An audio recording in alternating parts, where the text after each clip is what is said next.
Pregnant madam present. అయితే ప్రెగ్నెన్సీలో thyroid వచ్చింది. అయితే 3 పాయింట్స్ ఉంది మేడం. 25 mg వాడుతున్నాను. ఓకే. అయితే ఇది డెలివరీ తర్వాత కంటిన్యూ అవుతుందా తగ్గుతుందా అని డౌట్ మేడం.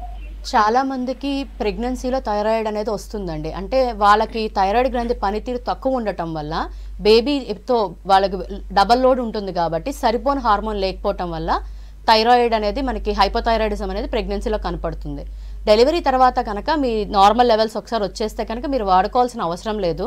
కానీ మధ్య మధ్యలో మీరు చెక్ చేసుకొని చూసుకోవాలమ్మా. ఎందుకంటే మళ్ళీ లో అయిందనుకోండి మళ్ళీ మీకు కాంప్లికేషన్స్ వస్తాయన్నమాట.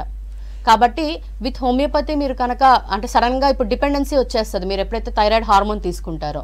ఆ డిపెండెన్సీ బాడీ మీద ఎఫెక్ట్ కాకుండా ఉండటానికి హోమియోపతి మందులు పెట్టుకొని డిపెండెన్సీ తగ్గించుకుంటా వచ్చి మీరు మానేసుకుంటే కనుక తర్వాత అంతా మీరు వాడుకోకుండా మీ ఒంటి మీద ఏ సైడ్ ఎఫెక్ట్స్ లేకుండా మీరు మానుకోవచ్చు.